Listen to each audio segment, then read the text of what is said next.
Pray for our beloved Anguilla. Give our leaders wisdom concerning our economy, our youth, our family, education, healthcare, housing, crime, national security, and the future of our people. Protect Anguilla from violence, corruption, and division. We pray for the Speaker of this House. We pray, O God, that you will grant unto her the strength and the wisdom to continue to lead this House by grace and in peace.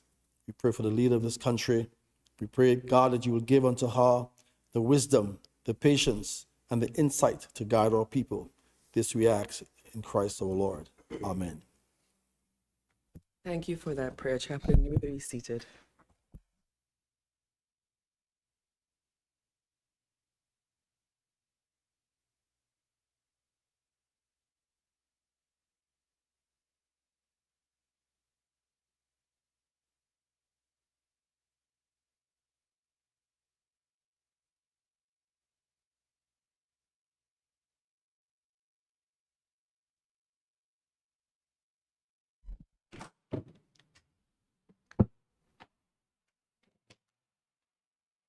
Confirmation of minutes. Minutes of proceedings, 7th meeting of the 2nd session of the 13th Anguilla House of Assembly. Honorable members, you have before you the minutes of the 7th session, and I ask that you would confirm these minutes. Please look through them and indicate if there are any changes.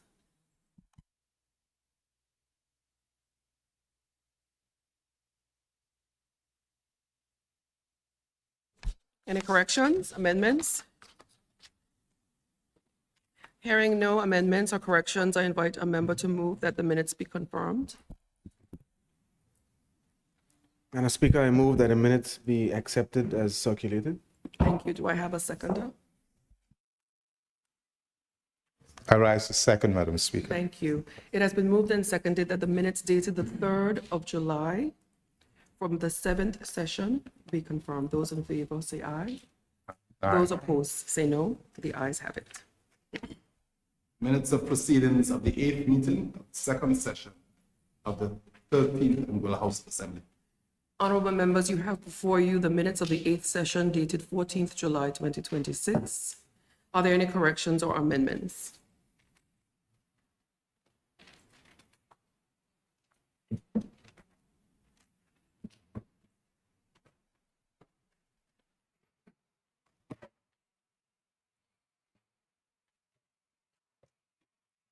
Hearing no corrections, I invite a member to move that the minutes be approved as circulated.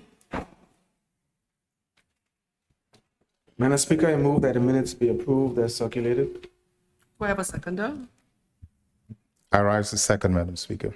It has been moved and seconded that the minutes circulated dated 14th July of the 8th session be approved. Those in favor say aye. Those opposed say no. The ayes have it. Oath of allegiance to new members, none.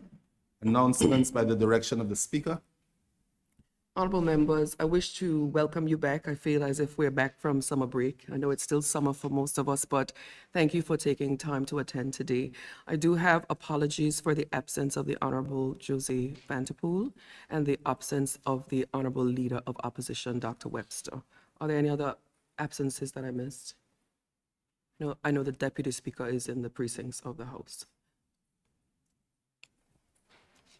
You may proceed, Mr. Questions? None. Government statements on recent developments? None. Papers, the Anguilla Tourist Board estimates of recurrent and capital expenditure and revenue 2026. There are a series of papers, members, on the business paper under subsection G, and they run from papers 1, Roman numeral 1, to Roman numeral 6. I understand that these papers are all intended to be laid by the Honorable Member for Sandy Hill.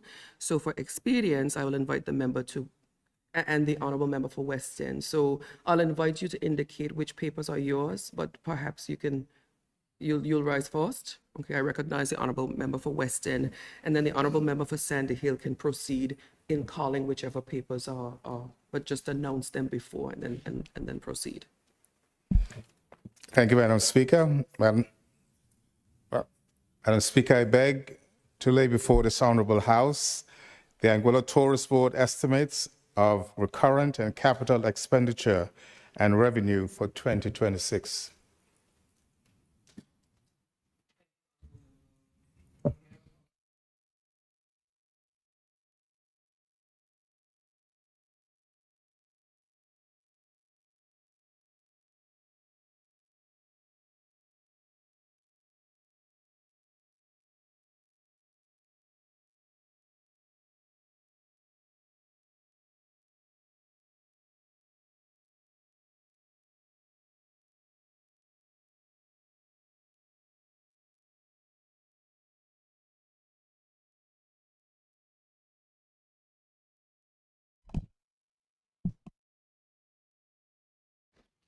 Thank you. Good morning to you, Madam Speaker. Good morning to the members of this honorable House and the listening and viewing public. Madam Speaker, I beg leave to lay on the table the Public Utilities Commission estimates of recurrent and capital expenditure and revenue 2026. I hereby order that the paper to lie on the table. You may proceed, honorable member. Thank you, Madam Speaker. If I may be permitted to make a general statement in relation to the other expenditure and revenue and accounts that I propose to lay on the table. You may proceed. Thank you. Madam Speaker, before we speak to the individual estimates being laid today, I want to briefly address the wider framework within which these statutory body budgets come before this honorable House.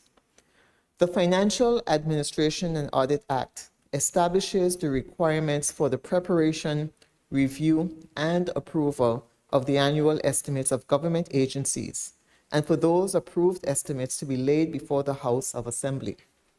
Our statutory bodies manage public resources and perform important functions on behalf of the people of Anguilla. Their budgets should therefore provide a clear account of what they intend to deliver, the resources required to do so, how those activities will be financed, and the implications for the sustainability of the institution. The Ministry of Finance recognizes that in recent years, we have not been as timely as we should have been in completing this annual cycle for all of our statutory bodies. That needs to improve. We are therefore working with the statutory bodies and their respective portfolio ministries to bring greater discipline to the process, earlier preparation of estimates, more timely consideration and approval, and stronger alignment between annual budgets, financial performance, and medium-term planning. And I want to stress that this is not only about getting budgets before this House earlier, but we also want better budgets. We want statutory bodies to look beyond a single financial year and consider their financial position, their operating model, their future obligations, and the resources they will need to sustainably deliver the mandate this honorable House has given them. There will be challenges. Some of our statutory bodies have quite different financial circumstances and operating models, and some will require more support than others. But the principle must be consistent. Public resources must be planned for properly, managed responsibly, and accounted for transparently. Today is part of getting that process back onto the footing that it should be. I will speak specifically about the two statutory bodies within the Ministry of Finance portfolio as their estimates are laid, and my colleagues will address the bodies falling within their respective portfolios, as they have done so. The Anguilla Development Board, Madam Speaker. I now turn to the 2026 estimates. ADB continues to have an important role in supporting economic development and particularly in widening access to finance for Anguillan businesses and entrepreneurs. Government sees value in that mandate. One very practical example is the continued support of the ADB GOA Pro-Grow MSE Finance Program. Through that program, government has provided capital to ADB for onward lending to micro and small businesses. The program is intended to improve access to affordable financing for Anguillan entrepreneurs and small businesses, whether they need working capital, are seeking to expand an existing operation, or trying to turn a viable idea into a sustainable business. It supports activity across areas including agriculture and fisheries, tourism and hospitality, retail and trade, the creative industries, technology, and green enterprise. Government remains committed to that program. Additional resources were provided to ADB last month to support the continuation of ProGrow for a further year. And that is important because we cannot speak seriously about entrepreneurship, diversification, and creating greater economic opportunities for Anguillians without also confronting the issue of access to capital. There are Anguillians with good ideas. There are businesses with the capacity to grow. And there are entrepreneurs willing to invest in themselves and employ others. ADB has an important role in helping to create those opportunities. At the same time, Madam Speaker, we should be open about the challenges. Non-performing loans have been a significant issue for the ADB. That affects the financial position of the institution and, importantly, its ability to recycle its resources into new lending. But we must also acknowledge that the level of non-performing loans has been moving in the right direction, and government welcomes and encourages that progress. It demonstrates something that I believe is important. Providing access to financing and maintaining financial discipline are not competing objectives. We have to do both. When money lent through the ADB is repaid, that money can be put back to work. It can support another entrepreneur, another small business, another investment, another opportunity. Government is therefore also exploring what further support may appropriately be provided to strengthen ADB's capacity for on-lending. That discussion, however, must go hand in hand with the longer-term sustainability of the institution, including continued attention to the quality of the loan portfolio, financial management, governance, and the ability of ADB to generate and recycle resources in support of its development mandate. Our approach is therefore one of partnership and strengthening. Government will continue to support ADB and will continue to work constructively with its board and management so that it is increasingly well positioned to support viable Anguillan businesses and broaden participation in our economy. Madam Speaker, I therefore lay before this Honorable House Anguilla Development Board estimates of recurrent and capital expenditure and revenue for 2026. Hereby order that the paper to lie on the table. Thank you. Madam Speaker, I now turn to the Public Service Pension Fund, the other statutory body within the Ministry of Finance portfolio, whose estimates are before the House today. The pension fund carries a particular responsibility. At its heart, it is about keeping faith with the men and women who serve this island through public service, ensuring that contributions made during their working lives are responsibly managed, and that the pension arrangements upon which they will ultimately depend are placed on a sound and sustainable footing as possible. Pension management requires us to look well beyond the budget year immediately in front of us. Decisions made today can have consequences 10, 20, and 30 years into the future. That is why the fund is subject to triennial actuarial reviews. Those reviews provide an important opportunity for the board and government to assess the financial outlook of the fund and consider what may be necessary to protect its longer-term sustainability. There are areas which we know require continued attention.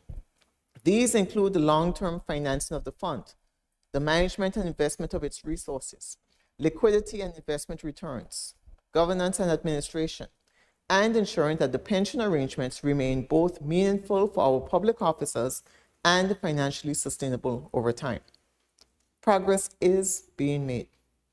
Government has taken steps in recent years to strengthen the contribution base of the fund, and work continues between government and the board on other areas which require attention. But pension sustainability cannot be addressed by one decision or in one budget year.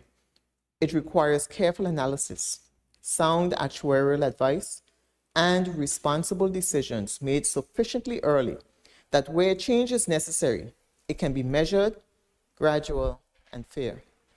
The next triennial actuarial review will be undertaken as at the 31st of December 2026. Government intends to give particular attention through that exercise to the recommendations concerning the long-term sustainability of the fund, while also assessing the progress made since the previous review. We have to balance the interests of contributors, the interests of current and future pensioners, the capacity of government and other participating employers, and the responsibility to make the best possible use of the resources entrusted to the fund. And those interests must be carefully balanced.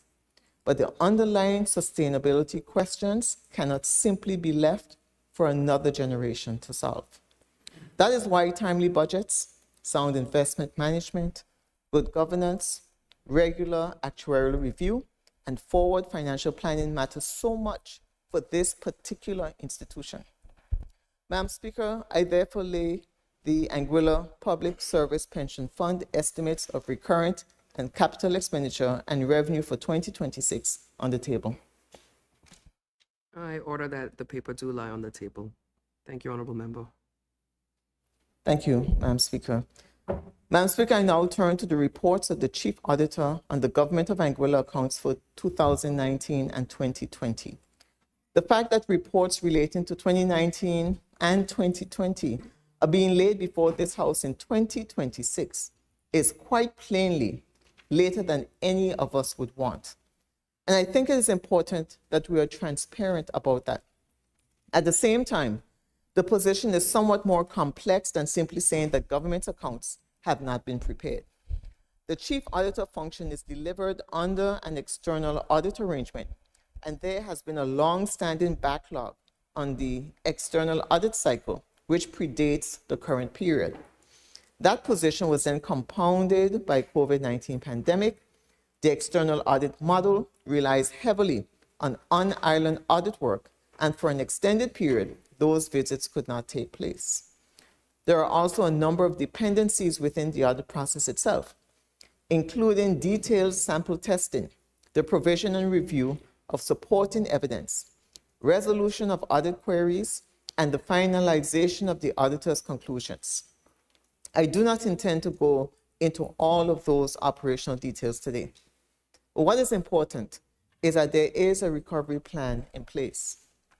Government, the Chief Auditor, and the officers who support the external audit process have been working through the outstanding years in a structured way, and the next group of audits is already provided for under the contracted audit program. So although the reports before us today relate to earlier years, the work is not standing still.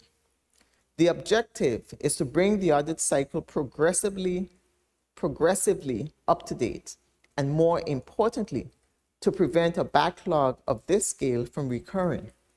That matters because timely, independent audit is an essential part of public accountability. The accounts tell us what government has done with public resources. The independent audit provides assurance over those accounts. And this House must ultimately have the benefit of both, while the information is still sufficiently current to inform scrutiny and future decisions. So, Madam Speaker, I do not present the laying of these reports as the end of the exercise. But, Madam Speaker, timeliness is only one part of the issue. It is equally important that we pay close attention to why the Chief Auditor has qualified the accounts, where qualifications arise, and to the weaknesses and recommendations identified through the audit process. There is little value in completing an audit, receiving a finding, and then seeing the same issue repeated year after year after year. The real value of audit comes when we use those findings to improve the way government operates.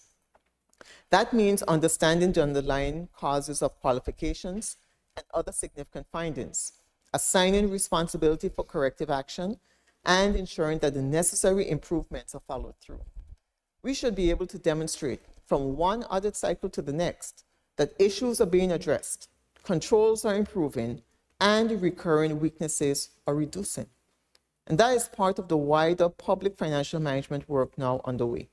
The planned update of the Financial Administration and Audit Act forms part of that broader effort.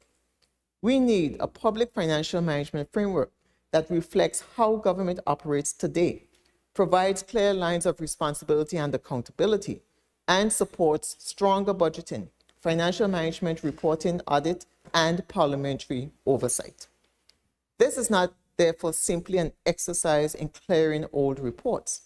It is about strengthening the entire cycle from budgeting to expenditure, to accounting, to audit, to corrective action. The accounts tell us how public resources have been used. The independent audit provides assurance and identifies where improvements are required. And government has a responsibility to act on those findings.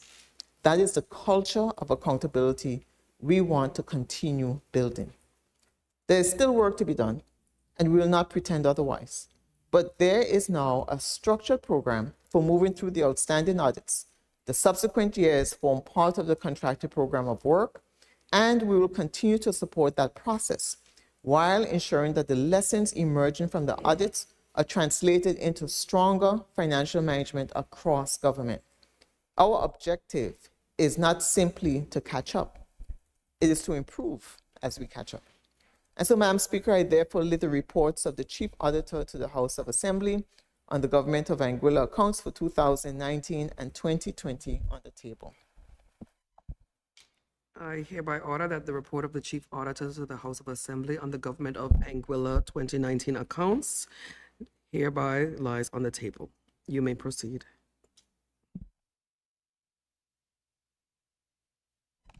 My apologies. I also order that the report of the Chief Auditor to the House of Assembly on the Government of Anguilla 2020 accounts also do lie on the table. And I believe, Honorable Member, that concludes your papers. Okay.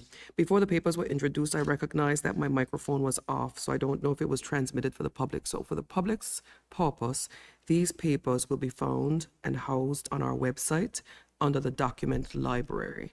And for the Public Accounts Committee, I urge you also to review them, and you know what your role will be accordingly, as well as members. They will be available and accessible to all members of the House and to the general public. We may proceed with the order paper. Reports from committees, none. Petitions, none. Government notices, none. Private members' notices, none. Motions, none. Personal explanations, none. Other business, government business. A bill for payment systems. A bill for Payment System and Services Act 2026, second reading. I invite the mover of this bill to move for the second reading. Thank you, Madam Speaker. Madam Speaker, I beg to move that a bill shortly entitled "The Bill for Payment System and Services Act 2026" be read a second time. Is there a seconder? If Madam Speaker, I rise to second.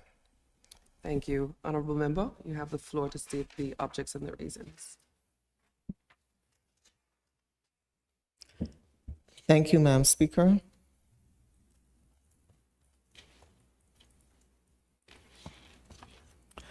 Madam Speaker, there is currently on the legislative books a Payment System Act, which was enforced since 2008.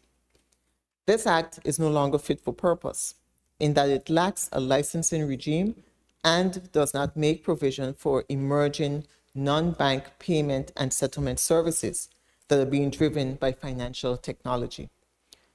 There is therefore no explicit legislation under which non-bank payment and settlement service providers can be licensed to operate. This act, the Payment System and Services Act 2026, repeals the Payment System Act of 2008. The objectives of the Payment System and Services Act are to introduce a comprehensive licensing regime calibrated to specific risks posed by the activities through a new modular approach to regulation that facilitates growth in innovation and financial inclusion. 2, broaden the scope of regulated activities to non-banks to accommodate a wider range of payment services and activities. 3, strengthen consumer protection. 4, engender confidence in the use of electronic payments.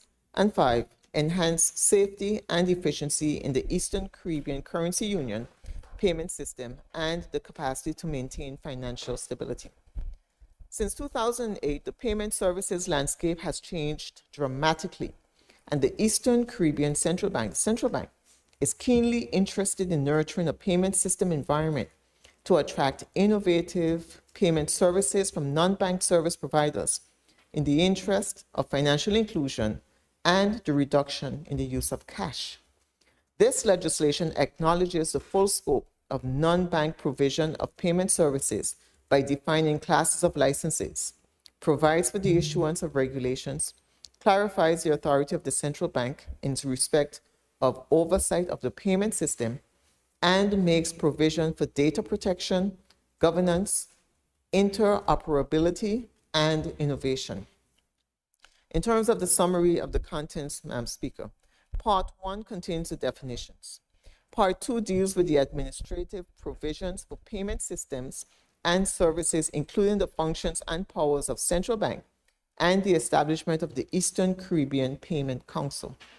Part 3 deals with the licensing of payments systems.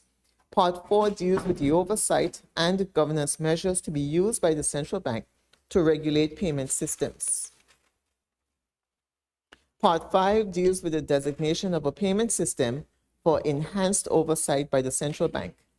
Part 6 deals with the establishment of rules to govern, manage, and operate payment systems. Part 7 deals with consumer protection in relation to the transparency of fees and terms and conditions for payment services. Part 8 deals with the discharge of settlement obligations between participants, netting arrangements, and the finality of payments. Part 9 deals with the winding up and administration of an operator, participant, or a payment service provider. Part 10 deals with the administrative powers of the central bank and the penalties that may be issued to a licensee or participant. And Part 11 deals with miscellaneous matters. Thank you, Madam Speaker. Are there any contributions by any member to the debate? I recognize the honorable member for Road North. Thank you, Madam Speaker, and a pleasant good morning to all members of the House and to those who are joining us here in person. Madam Speaker, reading these pieces of legislation, this piece of legislation, I'm not going to stand here and pretend that I understood everything that I read in this legislation. So my contribution is going to, I do have some questions, I do have some concerns. And I just thought it best, maybe I should voice them here in this forum. Madam Speaker, there was a time when banking was very simple in Anguilla. You needed your passport or your driver's license. You walk into the bank, bam, 5 minutes later, you walk out with your bank book. You wanted to open another account, you just come in, tell them, I got account 670, they pull it up, you get a new account. In this day and age, Madam Speaker, I think anybody who would have had the account even updated recently will be able to tell you that banking is not so simple anymore. To go in to add a signatory on your account, open a new account, even though you might have had 3-4 accounts at the bank. Sometimes it feels that you need to give a leg, an arm, and other body parts. But that is the modern world we live in, Madam Speaker. And it's no fault of the bank. Central bank have to do what they have to do when it comes to money laundering laws internationally and the financing of terrorism internationally. And unfortunately for us in these small islands, the Europeans, the Americans, and the Canadians, they see we down here as a risk. But Madam Speaker, during Carnival, I came across a Facebook post. It sparked a very interesting discussion. And it was about if Anguillan businesses are leaving money on the table by not having access to a lot of these digital platforms. And I think in part, this legislation seeks to address that, seeks to give our businesses access to things like Dcash with Venmo and PayPal and those such accounts. And I think that is the spirit of the legislation. But my bigger question is if this legislation is enough to create opportunities for Anguillians and for them to take full advantage of this new digital world that we're in. And Madam Speaker, before I go on, I just want to say I do stand in support of this legislation. And in my research for this, Madam Speaker, I went to the central bank website a couple times just to try to understand what they were doing and see how it married up to the legislation that I was reading. And some of it might repeat what the Honorable Leader of Government Business might have said earlier. But this piece of legislation seeks to modernize the Eastern Caribbean payment landscape and prepare our financial sector for an increasing digital economy. There is much in this bill that deserves recognition. It replaces outdated legislation with a modern regulatory framework designed for today's digital environment. It strengthens the oversight role of the Eastern Caribbean Central Bank, establishes rules for supervising electronic money, and requires interoperability. I'll be that word just tying my tongue up. So that payment systems can communicate seamlessly across different platforms, banks, and even across ECCB member states. This legislation also seeks to improve consumer protection by requiring transparency in fees, strengthening data protection and privacy standards, and creating mechanisms to resolve unauthorized transactions of failed digital transfers. It opens the doors for innovation by allowing fintech companies to test new financial products within a controlled regulatory environment. Importantly, it promises that real-time transfers between participating ECCP territories and allows non-bank providers, such as mobile wallet operators, to offer electronic money services without requiring customers to maintain a traditional bank account. These are significant steps towards greater financial inclusion. The ECCB has also stated that the legislation is intended to lower barriers for the unbanked and underbanked, create more competition in the payments industry, and ensure that customers receive full disclosure of all fees and charges before using these services. So, Madam Speaker, as we can see by what I just read, there is a lot of good in this legislation. But again, like I said, I won't pretend that reading the legislation that I fully understood everything that I would have read, I was able to process everything.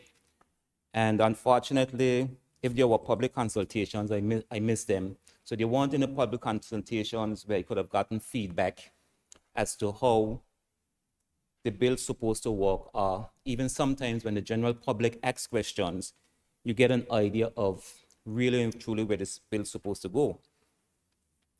But one of the concerns I have, Madam Speaker, is what will this bill have on existing customers? Customers that are already that have already started this type of business, and they would have started it under previous rules and regulations. How do they transition now to having to work under this new regime?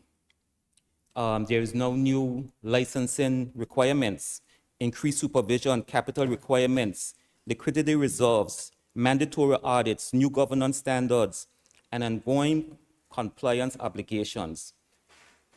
In the legislation and when I went on the ECCB website, there was a lot of talk about encouraging new small businesses to get into this type of business. But with what I just read with, the licensing requirements, the increased supervision, and all of those things, my question is this really feasible, or is it possible for new small startup companies to have to deal with this? The question I ask is, will these new fees, will they increase the cost of doing business, even for existing customers already? Because I don't assume that central bank licensing fees is going to be $5 or $10. I assume that they're going to be really high fees. And my question is, how will these startup companies that the ECCB website and what the legislation is saying are supposed to help, how will it truly benefit these? The requirements, there's a requirement in the legislation for any company doing this business to reserve or to hold in escrow 100% of customer fees. Now, I understand the need to protect customers fully, but again, this does not seem to tie in the spirit of what I read in the legislation, which seems to be trying to make it more flexible and easier for these type of businesses to operate. The legislation, Madam Speaker, is supposed to be seamless across the ECCB regions. It's supposed to give rules that if you go in Anguilla, Antigua, St. Kitts, we are all operating on the same playing field in terms of this legislation, in terms of what we're going to be using with the new Dcash rules. And I have a question as to, we know that ACCB already have their Dcash operations going. Is it that this legislation is to make a way for Dcash to be itself, the ECCB Dcash, to be the operating tool that everyone uses? Because if you read the legislation, it gives central bank authority to go into any company and do their audits and inspect the companies. So if you're Venmo or Cash App or PayPal or any of those companies, would you be comfortable with the regulator also being your biggest competitor, with the regulator and your competitor being able to come into your business and look and see how your business is being operated and possibly run off with some of your ideas? So I do have questions. Like I said, Madam Speaker, the legislation is good. The intent of it is good, but I do have a little concern how it will affect small businesses, and if we are truly opening up so that businesses like Venmo and PayPal and those things that I know a lot of persons are anxious to get their hands on. I know a lot of persons in the tourism industry would be anxious to be able to process those payments, because a lot of our guests come from the US market. They come with those type of payment plans, and when they find out that, hey, they're not available in Anguilla, they sometimes are disappointed that, and hence back to my earlier part in my presentation, are we leaving money on the table? But I'm not sure if this legislation fully covers that, or if this legislation fills those gaps, that we will be taking full advantage of that.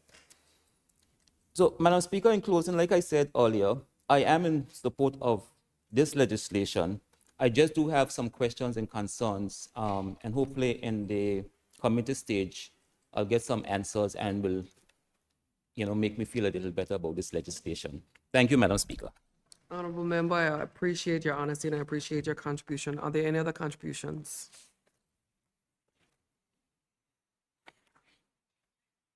I invite the Honorable Member for Sandy Hill to reply.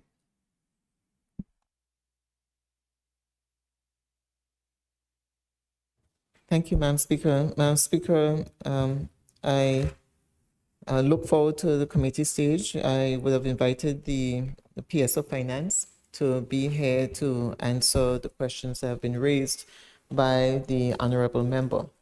Madam Speaker, at its simplest, this bill is about making sure that the law keeps up with the way people now pay for things and move money.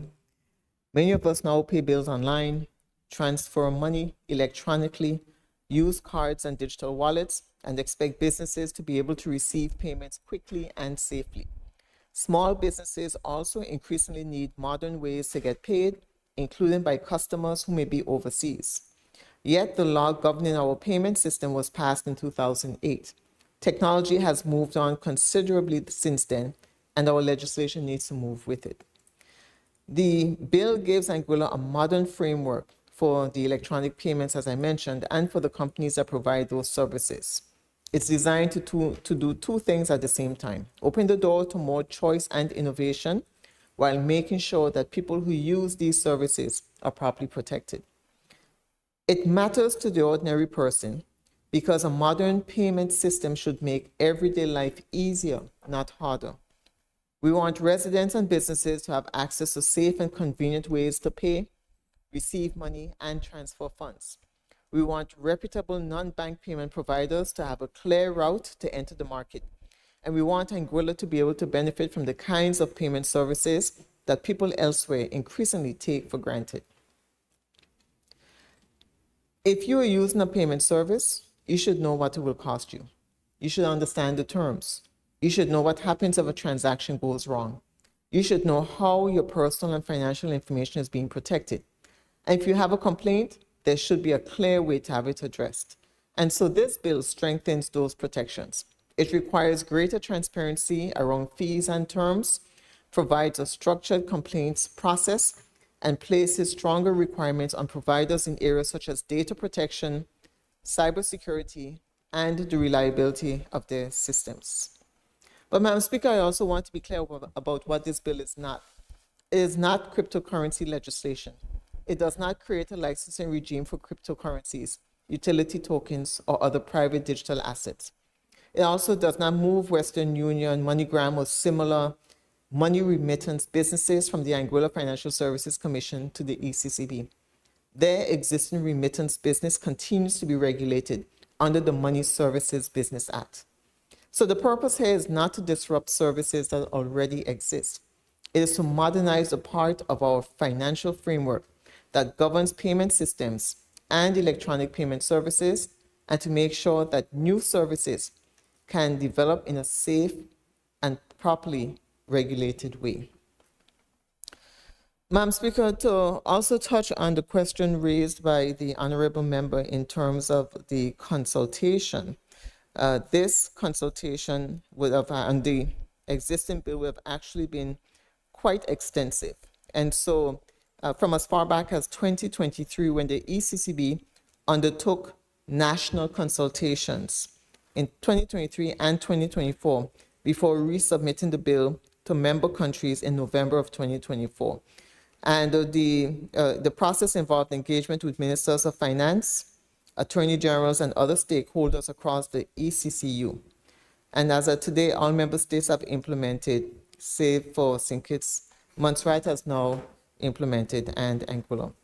And so, Madam Speaker, in terms of the other questions as identified, we will be able to address those during the committee stage. Thank you, Madam Speaker.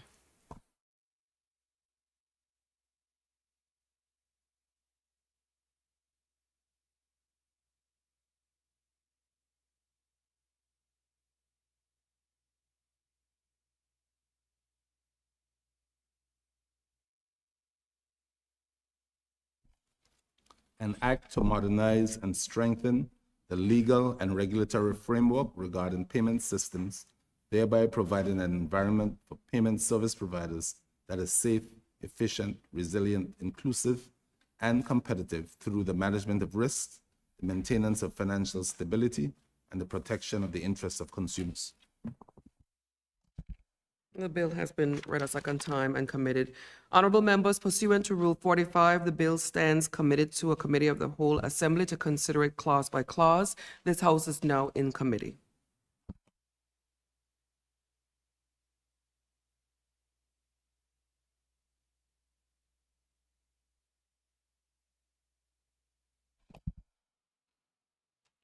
Clause 1. I recognize the honorable member. Thank you. Madam Speaker, there are a few amendments to the existing clauses, and they're set out in the Payment System and Services Act bill on the floor amendments that members should have in front of them. Section 1 is amended by including the following definitions in the correct alphabetical order. The definition of e-float means an account that is maintained at the central bank or other licensed financial institution where customer funds are deposited for the purpose of segregating customer funds from the operating funds of an electronic money issuer. And the definition of electronic money issuer means a person authorized to issue electronic money. Thank you, Madam Speaker. Honorable members, there is a motion to amend Section 1. The proposal by the honorable member for Sandy Hill is amended so that the definition section now also includes a definition for e-float and a definition for electronic money issuer, all to be included in alphabetical order. Are the members satisfied? Do the members understand and take note where the amendments are being proposed for insertion? Yes? So I therefore put the question that Clause 1, as amended, do stand part of this bill. Those in favor say aye. Those opposed say no. The ayes have it.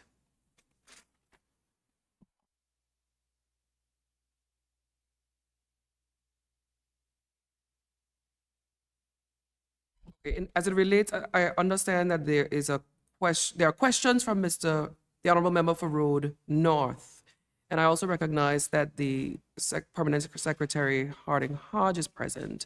I'll invite you to join us because I would propose that, Mr. Richardson, when your questions that relate to a particular section arise, then you raise it. So it means that as we progress through the sections, if you're not able to identify which sections they connect with, you can raise them first before we proceed. So let's do it that way so that it's orderly. There's some questions that you have that may also impact whether there are other amendments that are required. So it doesn't make sense for us to go through each one unless you knew which section you were questioning on. Okay, so let's do it wholesome in the beginning. So I'll invite Ms. Harding Hodge to join us, and I'll invite the honorable member for Road North to put certain questions. And if there are any other members that need clarity or questions answered in respect of the bill, this would be your opportunity to do so. And then I propose we go through the following clauses.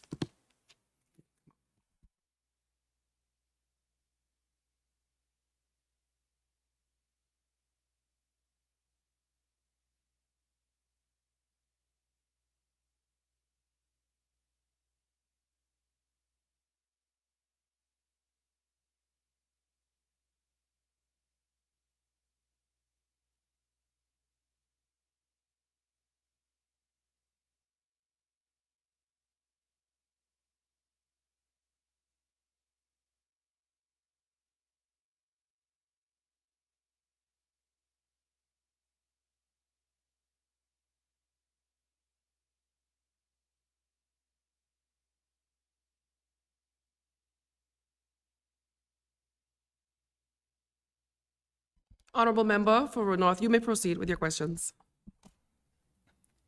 Thank you, Madam. Thank you, Madam Chair. Good morning, P.S. Harding Hodge. What specific deficiencies in our current legislation does this new bill seek to address?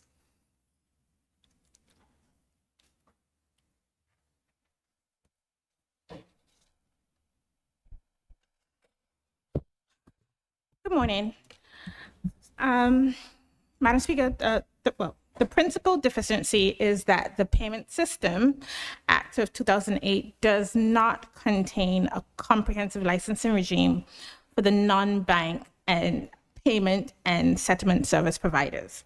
The existing legislation predates the significant expansion of mobile wallets, electronic money, fintech payment platforms, and other technology-driven payment services. The existing framework also does not adequately address the use of agents and outsourcing, electronic money, the testing and supervision of innovative payment technologies, interoperability between payment platforms, or modern requirements concerning data protection, cybersecurity, netting, and the finality of payments. The 2017 World Bank assessment of the ECCU payment and settlement system also identified gaps in the harmonization of consumer protection, the regulation of third-party agents and outsourcing, and the treatment of non-bank payment services providers. The bill responds to those gaps by creating clearer, risk-based licensing and oversight framework. The legislation acknowledges the full scope of non-bank provision of payment services by defining classes of licenses, provides for the issuance of regulations, and clarifies the authority of the central bank in respect of oversight of the payment systems. It also includes robust provisions for data protection and consumer protection. So, in summary and in simpler terms, it really modernizes the entire legislative framework, taking into account issues surrounding consumer protection, data protection, cybersecurity, and the need to update it to align with the advancement of modern technologies. Thank you, PS. So what can the ordinary resident of Anguilla expect to gain from this new legislation? Thank you for that question. So the residents should benefit from a safer, more competitive, and more inclusive payment services environment. The bill creates a legal pathway for reputable non-bank payment services providers to offer electronic payments, wallets, transfers, and settlements, and related services under regulatory oversight. So residents may therefore benefit from a wider choice of payment providers and products, greater access to electronic payment and transfer system services, the potential for faster, more convenient, and lower cost payments, clear disclosure of fees before a transaction is undertaken, clearer contractual terms and information about customer liability, formal complaint and consumer redress procedures, better protection of personal and financial information, greater confidence that providers are financially and operationally sound. So the bill doesn't guarantee that every service will become cheaper.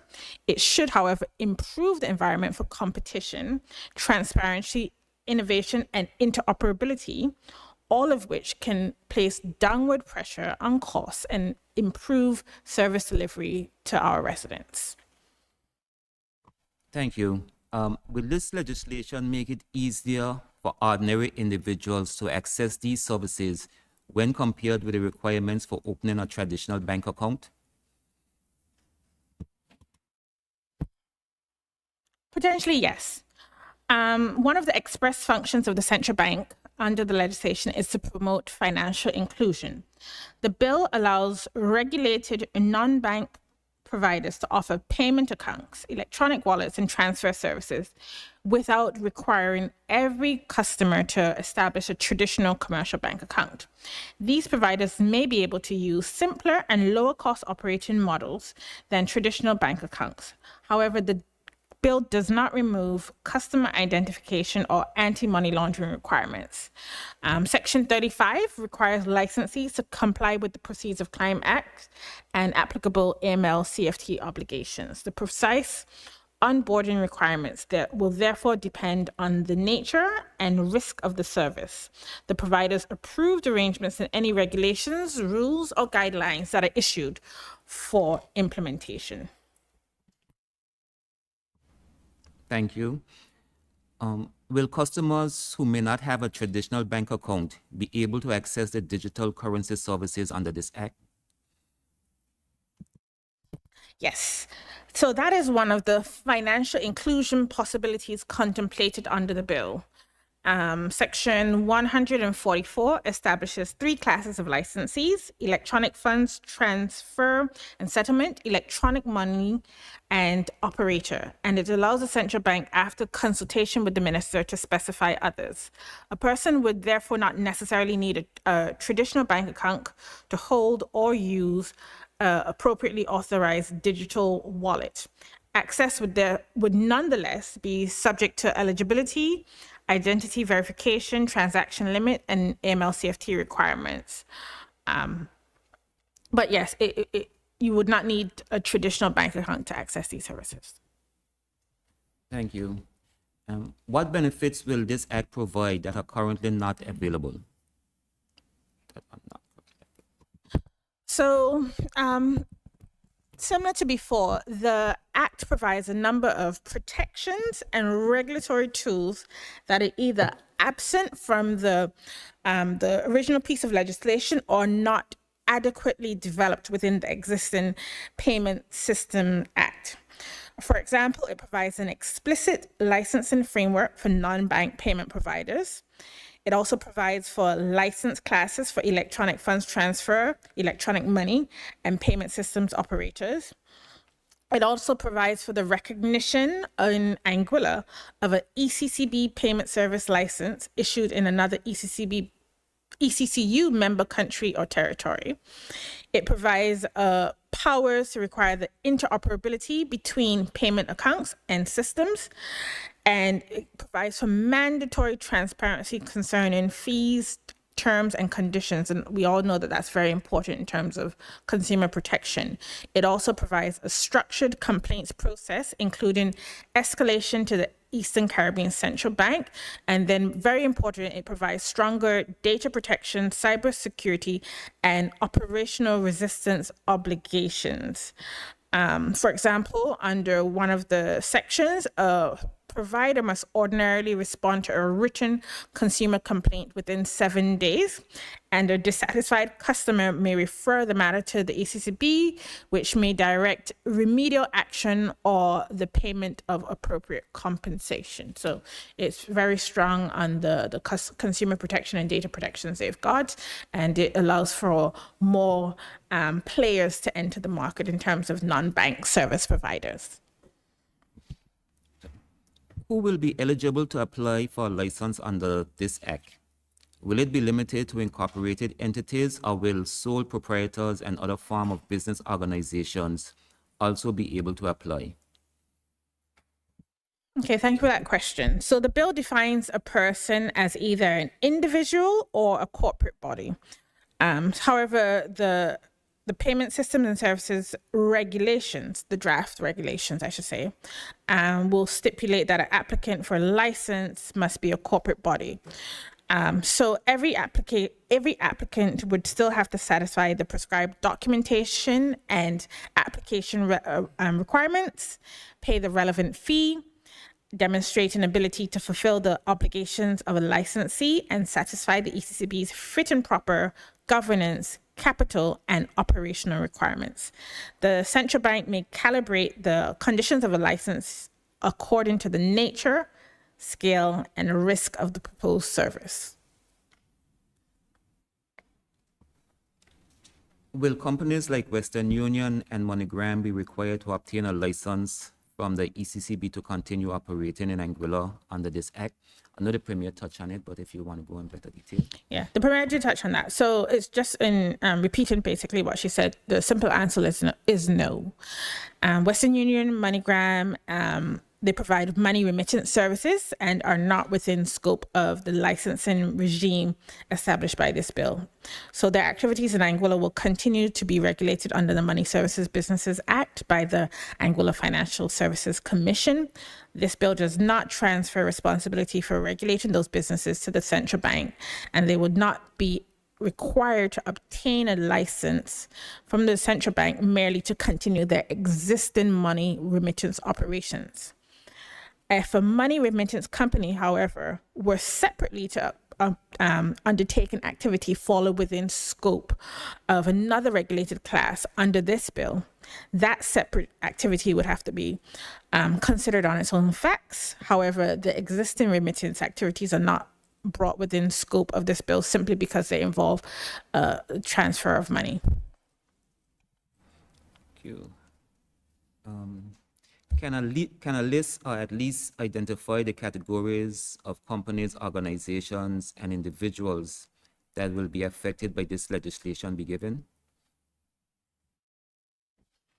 So this legislation principally expands the categories of service providers that will be able to offer services and operate within the payment systems landscape within Anguilla. So it really is principally about expanding access.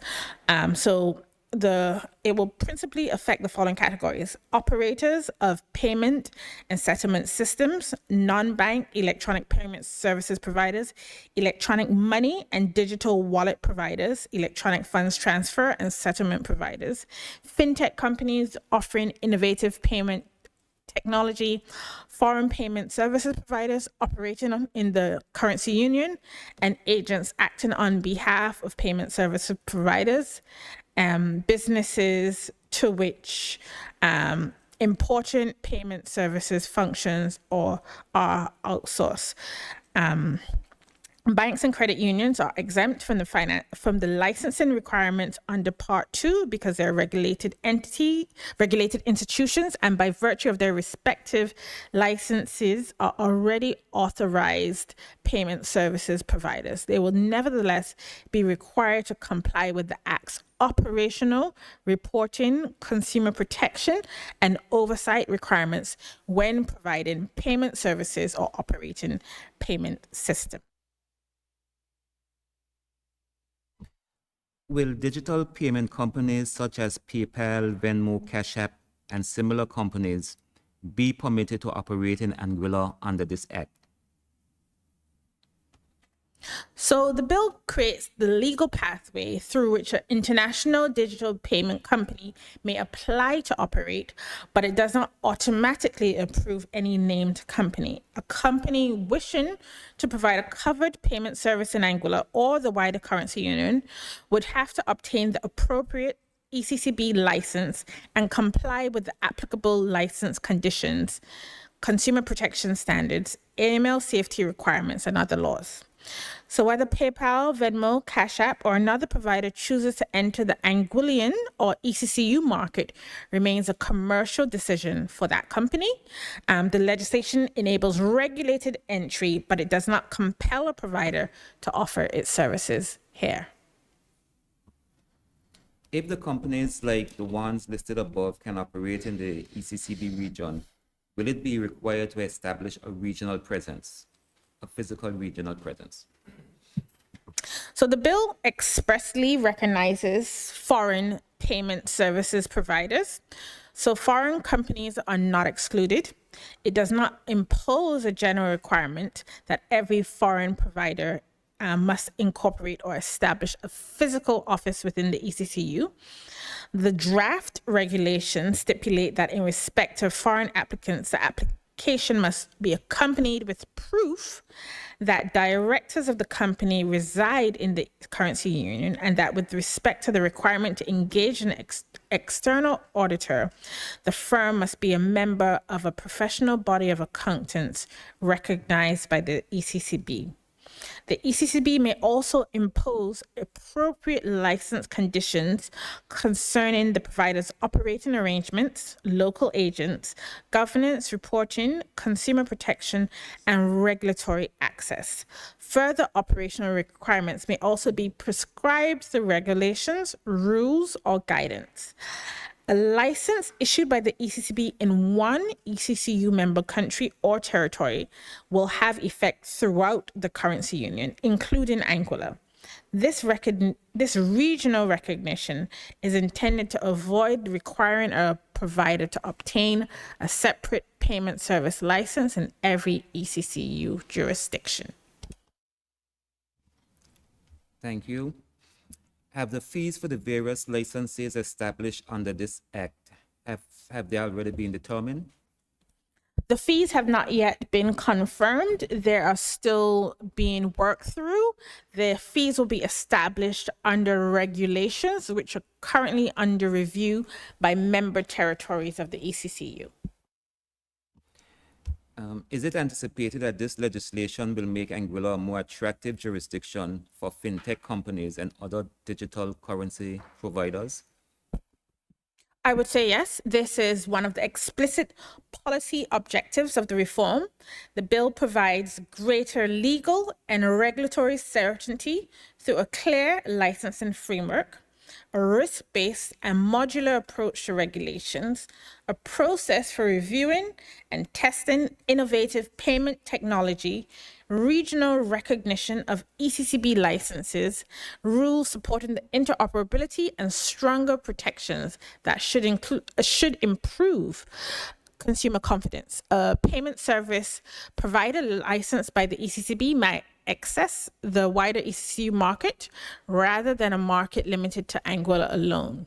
That regional scale should make the jurisdiction more attractive to reputable providers while ensuring that innovation takes place within a safe and properly supervised environment.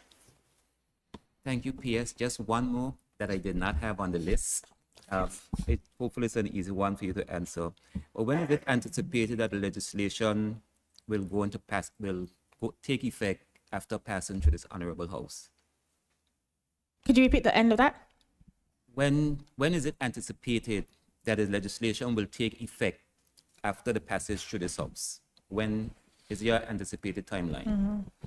So once the legislation is brought into force, the remaining item concerns the finalization of the regulations. As I mentioned earlier, they're currently in draft form, and the regulations support the administration and operation of this framework. So that's something that's still being worked through with the ECCU member countries and territories. And because it's a regional initiative and there's the harmonization of that, I wouldn't be able to give a specific time because that falls within the domain of the central bank and the Monetary Council.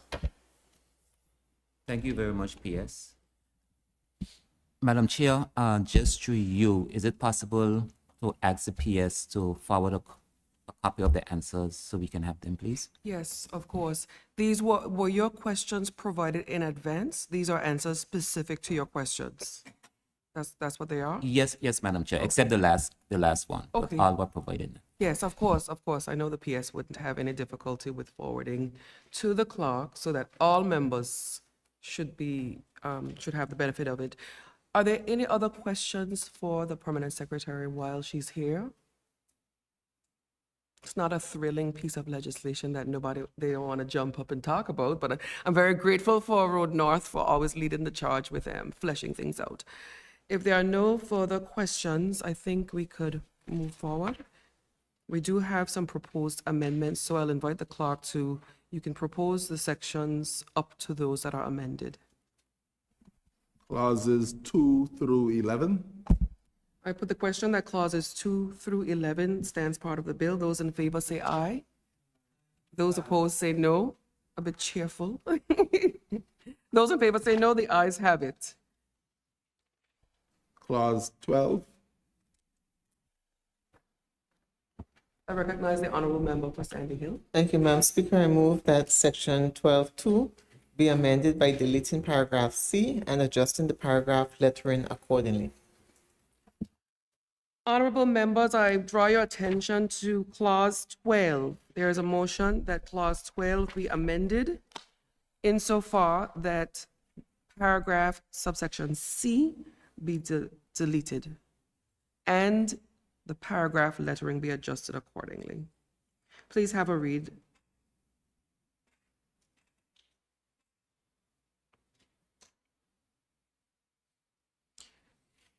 Are there any questions, comments? Hearing no questions or comments, I put the question that clause 12 be amended insofar that 12(2)C be deleted and the paragraphs be adjusted accordingly. Those in favor say aye. Those opposed say no. The ayes have it. Clause 13. I recognize the honorable member for Sandy Hill. Madam Speaker, I move that section 13 be amended by inserting the following subsection. In subsection 2, upon receipt of the application under subsection 1, the central bank shall notify the minister, and B, adjusting the numbering accordingly.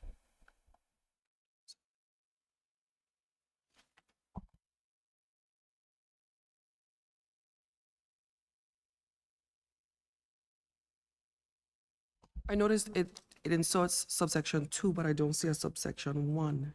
Oh, adjusting it accordingly?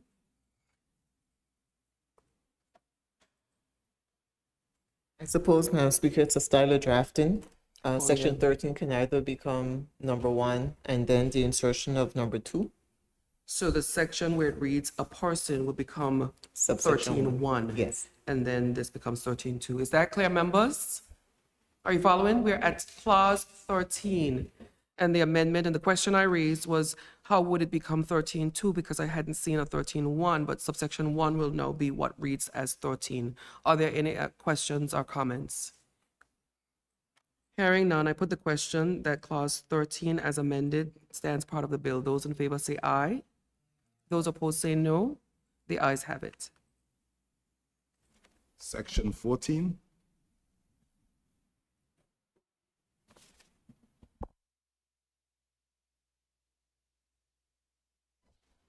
Madam Speaker, I hereby move that section 14 be amended by inserting the following subsection after subsection 3, which would be number 4. The central bank shall notify the minister of the grant of a license under this subsection and adjusting the numbering accordingly.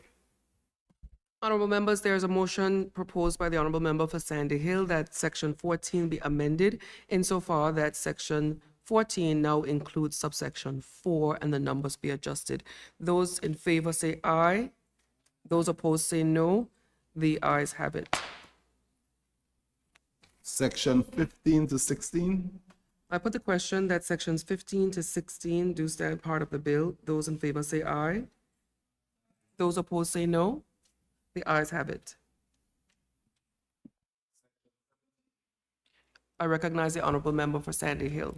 Thank you, Madam Speaker. I hereby move that section 17(2)(c) subsection 1 is amended by beginning the sub-paragraph with the insertion of the following new phrase. Paragraph A, initial paid up capital, and B, adjusting the sub-paragraph lettering accordingly.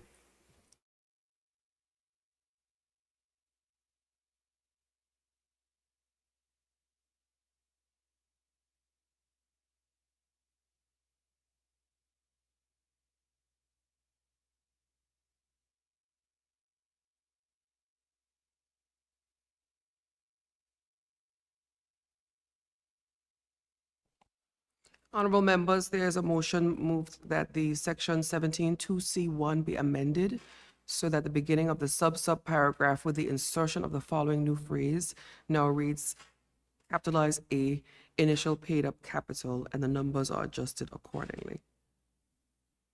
So A becomes A now, and then they change thereafter. Any contributions, changes? Hearing none, I put the question that the amendment to section 17 and 17 becomes as amended and it stands part of this bill. Those in favor say aye. Those opposed say no. The ayes have it. Section 18. I recognize the honorable member for Sandy Hill. Madam Speaker, I hereby move that section 18D is amended by deleting the sub-paragraph letter 3 and substituting the sub-paragraph letter E and inserting the following after sub-paragraph 2, evidence of an E float.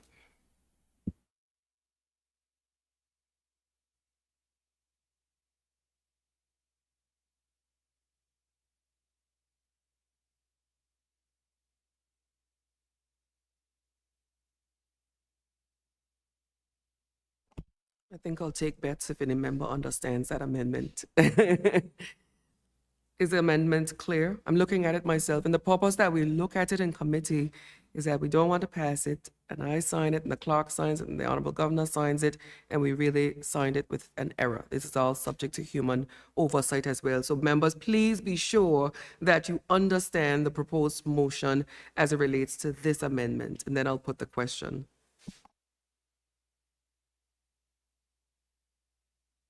Thank you, honorable member. Thank you, Madam Speaker. So, Madam Speaker, section 18D has A, B, C, and D has currently 3 parts.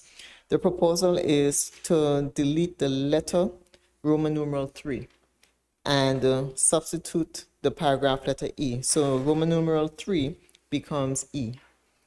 And inserting after the subparagraph Roman numeral 2, a new Roman numeral 3, evidence of an E float. Thank you so much for explaining that. I've made the amendment. Members, are you clear on what has been amended? Yes? Sound like a teacher today. I put the question that the amendment as proposed to section 18D does stand part of the bill. Those in favor say aye. Those opposed say no. The ayes have it.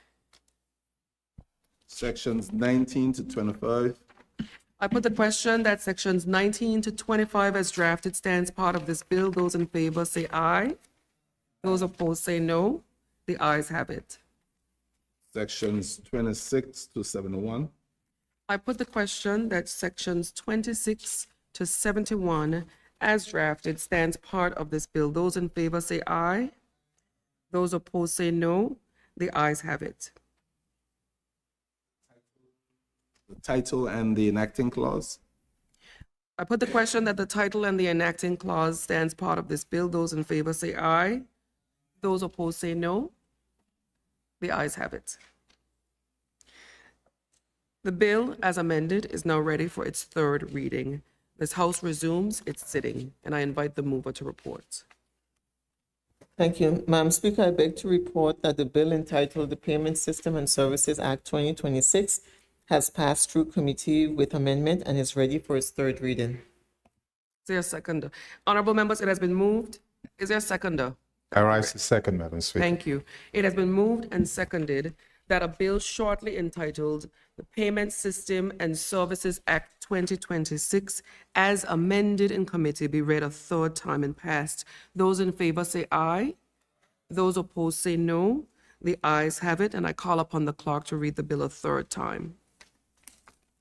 An act to modernize and strengthen the legal and regulatory framework regarding payment systems, thereby providing an environment for payment service providers that is safe, efficient, resilient, inclusive, and competitive through the management of risks, the maintenance of financial stability, and the protection of the interests of consumers.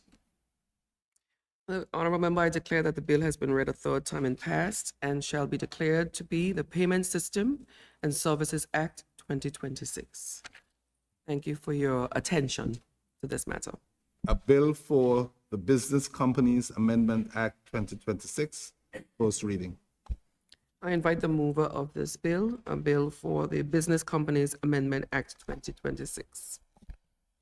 Madam Speaker, I beg to move that a bill for the Business Companies Amendment Act 2026 be read a first time. I invite a seconder. I rise to second, Madam Speaker. Thank you. It has been moved and seconded that the bill shortly entitled Business Companies Amendment Act 2026 be read a first time. Those in favor say aye. Those opposed say no. The ayes have it.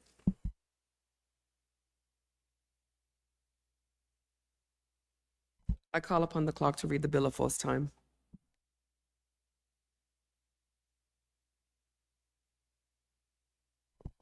An act to provide for the replacement of criminal offenses with civil penalties for certain breaches under the Business Companies Act and for related matters.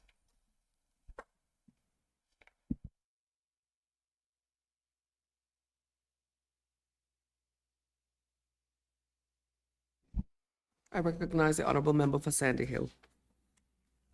Madam Speaker, I move that a bill shortly entitled A Bill for the Registrar of Companies Compliance Measures Act 2026 be read a first time. The limited liability. Oh, Act. sorry. A bill for the Limited Liability Company Amendment Act 2026 be read a first time. Is there a seconder? I rise to second, Madam Speaker. Thank you. Honorable members, it has been moved and seconded that a bill shortly entitled the Limited Liability Company Amendment Act 2026 be read a first time. Those in favor say aye. Those opposed say no. The ayes have it. I call upon the clerk to read the bill a first time. An act to provide for the amendment of the Limited Liability Company Act to replace criminal offenses, create civil penalties for breach of certain obligations under the Act, and for related matters.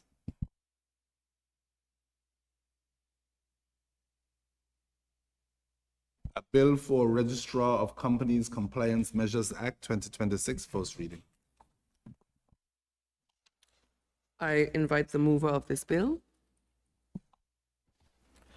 Madam Speaker, I move that a bill shortly entitled "A Bill for the Registrar of Companies Compliance Measures Act 2026" be read a first time. I invite a seconder. I rise to second, Madam Speaker. Thank you. Honorable members, it has been moved and seconded that a bill shortly entitled Registrar of Companies Compliance Measures Act 2026 be read a first time. Those in favor say aye. Those opposed say no. The ayes have it. I call upon the clerk to read the bill a first time.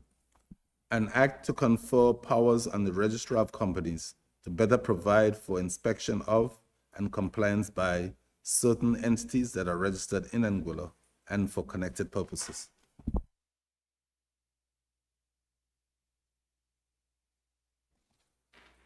A bill for Anguilla Foundation Amendment Act 2026, first reading. I invite the mover of the bill, the Anguilla Foundation Amendment Act 2026. Madam Speaker, I move that a bill shortly entitled "The Bill for the Anguilla Foundation Amendment Act 2026" be read a first time. I invite the seconder. I rise to second, Madam Speaker. Thank you. Honorable members, it has been moved and seconded that a bill shortly entitled the Anguilla Foundation Amendment Act 2026 be read a first time. Those in favor say aye. Those opposed say no. The ayes have it.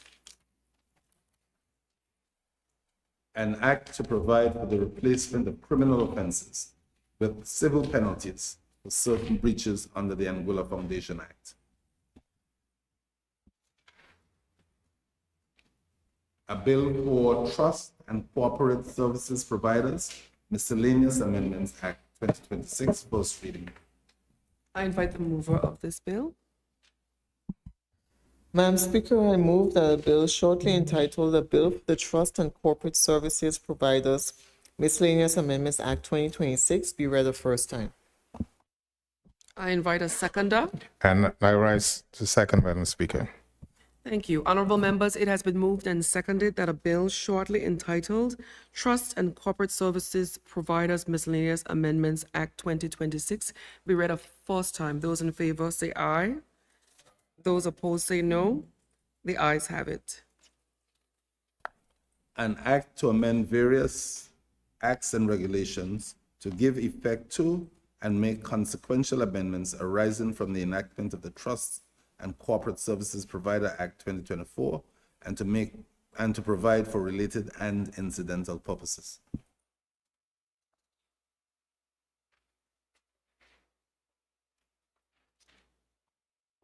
A bill for offshore banking Miscellaneous Amendments Act 2026, first reading. I invite the mover of this bill. Madam Speaker, I move that a bill shortly entitled "A Bill for the Offshore Banking Miscellaneous Amendments Act 2026" be read a first time. I invite the seconder. I rise to second, Madam Speaker. Honorable members, it has been moved and seconded that a bill shortly entitled Offshore Banking Miscellaneous Amendments Act 2026 be read a first time. Those in favor say aye. Those opposed say no. The ayes have it. I call upon the clerk to read the bill a first time. An act to amend various acts, regulations, orders, and codes to give effect to and make consequential amendments arising from the enactment of the Offshore Banking Act 2024 and to provide for related and incidental matters.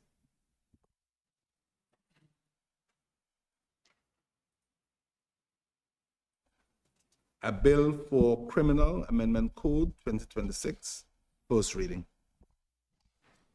I invite the mover of this bill, a bill for the Criminal Amendment Code 2026. I recognize the Honorable Attorney General. Good morning, members. Good morning, Madam Speaker and members of the public. Madam Speaker, I beg to move that the bill shortly entitled "A Bill for the Criminal Amendment Code 2026" be read for a first time. I invite a seconder. Good morning. I rise to second, Madam Speaker. Thank you, Honorable Member. Members, it has been moved and seconded that a bill shortly entitled Criminal Amendment Code 2026 be read a first time. Those in favor say aye. Those opposed say no. The ayes have it. I call upon the clerk to read the bill a first time. An act to amend Part 14 of the Criminal Code to clarify the law relating to rape, repeal the offense of sexual assault by a husband, remove gender-specific references that adopt gender-neutral language to ensure that the statutory language applies equally to all persons, regardless of gender, and for related purposes. Thank you, and that concludes the government business. We may proceed with the order paper, Mr. Proctor. Private members' bills? None. Private bills? None. Other orders of the day? Honorable members, I first want to thank the Honorable Deputy Speaker for holding the chair while I was off island on a personal matter. And I want to also thank all of the members for being cooperative. He's really no rookie anymore, and I have a lot to learn. I think you did an exceptional job, so look out for more assignments. And I know you're willing to assist whenever needs be. I also want to take this opportunity to welcome to the chambers Miss Marla Hughes. She's one of our UK students that joined us at the Mentor and Mingle last year. And I always encourage our students when they're here to come to the chambers. So thank you, Marla. I really apologize to her because I didn't tell her that we weren't sitting yesterday, as well as the Honorable AG. So some persons were here, but we were not. But thank you for coming back. And members, do feel free to speak with her, when we leave, just to give her some encouragement, because I believe you're going back to school soon, right? I also want to acknowledge that we've had a very exciting festival season. I was able to look at it on pay-per-view. The technology was great. It was very clear. And I'm very grateful as well that we were safe. And that's what we were praying for, that we could have a good time and be safe. I really want to take the opportunity to commend all of the young people that were involved. From what I saw on pay-per-view, it seemed like a lot of the events were actually organized and led and spearheaded by young persons. And I think that that's something that both sides of the aisle can agree on, that we are succession planning and we are paying it forward and we're giving them room and opportunity to do what we now need to turn over to them. And I think that's a good segue for me to also acknowledge, and I want this, I know it's going to be long, but I'm going to say it because I want it to be read into the record, because one day we're going to have our hands out and we'll look back in 2026 and we'll remember that we called and acknowledged the names of the young people that are going to go off and do great things and come back and sit in these very chambers. So I want to acknowledge by name, for the record, the names of the 2026 scholarship awardees. It was absolutely moving and encouraging to see so many names and to see so many photos. I'll be biased because I saw the two that usually sit with us, which is Mr. Najik Davis and Mr. Karani Vanterpool. Those are my personal front runners, but I haven't seen all the names and I'll see them now, and that's because they're very involved in the youth parliament. I'm not sure if there are any other youth parliamentarians that are on the list, but just so we have it on record, I want to publicly congratulate from the House of Assembly, not just the students, but their parents, their village, and their support. Dejanay Christmas, Damani Campbell, Amani Richardson. Amani was one that led our trivia and very involved in the House. Davisha Richardson, Kadeem Gums, Joan Heredia, Joquan Richardson, Aida Linton, Denari Gums, Kian Woodley, Jamia Hodge Ray, Karani Vanterpool, Shakila Morton, Yusvon Brooks Chambers, Ravia Hodge, Wendisha Hodge, McCaden Webster, Jazara Hughes, Kaya Fleming, Zacrease Hodge, Javon Richardson David, Kathy-Ann Nanton, Danielle Connor, Alyssa Simon, Jovancia Proctor, Shakuria Richardson, Kalia James, Renee Bryan, Stanlisha Sutherland, Najik Davis Edwards, Kimberly Proctor, Shalia Smith, Jordan Richardson, Shanice Hodge, and Kalnia Hughes. Members, please demonstrate your congratulations by acknowledging them in the House. And we also specially congratulate the Honorable Member for Rhodes South, as his daughter is one of the awardees, and this is her second year in occupational therapy. And if you look at the areas that they're studying in, they are a bit diverse. I think the trick for all of us on both sides will be, how are we going to get them back? Okay, and that is something that both sides have to look at. I also want to commend the awardees for the Duke of Edinburgh Cup, the Anguilla Awards grants, because again, I've seen names of a lot of young people, and these are things that we have to celebrate. The awardees listed: the Rotary Club of Anguilla, the Anguilla Red Cross, the Anguilla Amateur Basketball Association, the Creatives Club Summer Camp, Anguilla Aqua Stars Youth Empowerment Club, Anguilla Youth Pickleball Club, Project Scrim, Future Forward, Restoring Rhodes Salt Pond, Developing Anguilla's Youth Sailors, Girls Can Drum Too, Innovative Learning for High School Boys. Let us show our appreciation as well for these awardees. And I know it's not usual for us to hear that, but I think it's important for the public. Sometimes we don't read these things, but we do listen. And it's important for us to hear these things and publicly commend and acknowledge. I got goosebumps when I saw so many young people going off. And if you can go to the airport when they're leaving, a little envelope with $100 always feels nice. It might feel small for you, but I remember every envelope with 50 US from Sister Vera in Ray Hill when I went to school, and every letter. Let us move on. I know you'll have lots of orders of the day. I had to get mine in first, and I will recognize any member that now wishes to give any presentations. I recognize the Honorable Single Island Wide Electoral District Member Jason Bryan. Thank you, Madam Speaker, and good morning to everyone in this honorable house. I want to stand to congratulate the youth in general, and especially that today we're celebrating the Youth International Day, and we're also celebrating the official launch of National Youth Week, which is currently taking place, or should have been finished, at Savvy Beach Club. And I want to read out words from the UN Secretary General Antonio Guterres, where and I quote, "Young people are already leading the way as organizers and innovators, but to go further, they need access to the skills that will shape the future, from critical thinking and problem solving to digital literacy." And I read that, those words, and Madam Speaker, you made reference to it already, scholarships. When you speak about the skills that they need to shape the future, that's part of it. Providing them with the scholarships is a step, and those 30 plus students that are now gonna go off to upskill themselves. And that's the best way, and that's the best payment you could give back to youth while they are preparing themselves to succeed in life.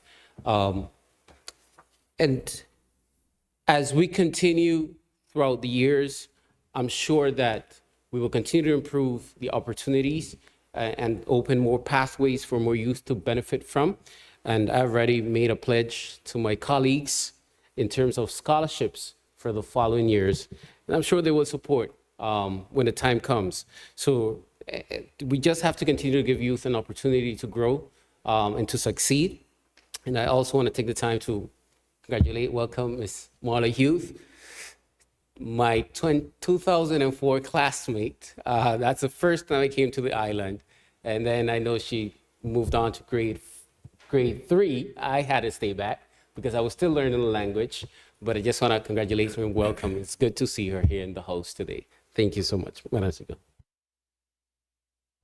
Thank you, Honorable Member. And I wasn't aware that today is Youth Day. I'm no longer a youth, so that is very timely. I recognize the Honorable Member for Valley North.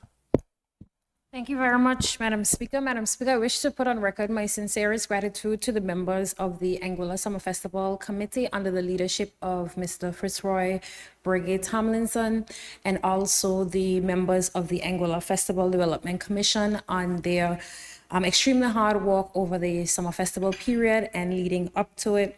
In the vein of speaking about youth, I know that the general public would know, well, some persons would know, and some persons may not know, but quite a number of individuals on both the Festivals Commission as well as the Summer Festival Committee are in their 20s, quite young. As a matter of fact, the deputy chairperson of the Festivals Development Commission is 25 years old. The lead person for the opening night celebrations, again, in their 20s, and there are quite a number of them, and actually quite hardworking, going the extra mile over the entire summer festival period. So I want to thank them for their dedication, for their consistency, and their hard work. As a matter of fact, this morning I received a pleasant email from the DG, and DG, with your permission, I'll actually read the email. And the reason why I want to do that, Madam Speaker, is because sometimes, we get caught up in all that's happening and all that's going on. And, we tend to complain about things, all of us, but I think it's also critically important that we also acknowledge when individuals go above and beyond, because I think it's important, Madam Speaker. And Madam Speaker, the email reads, Dear Minister, thank you again for directing me to Aniqua Romney when I reached out regarding arrangements at LBCC. I want to take a moment to commend her for her professionalism and attentiveness she demonstrated throughout. She was extremely accommodating, responsive, and helpful, brought a great attitude and a positive energy to the interaction. Often it is the little things that make the difference. I noticed them, and Monique's thoughtfulness and attention to detail were genuinely appreciated. She represented the LBCC well, and I thought it was important to share that with you. So I want to thank the DG for that, because I'm sure it lifted her morning as well. And this is just a testament to one member of that team who has gone above and beyond. And I want to tell the general public that a lot of these are largely volunteers. The subcommittee chairs get stipends, but most of Summer Festival are people who love the Summer Festival, love what they do, and really get genuine pride out of that.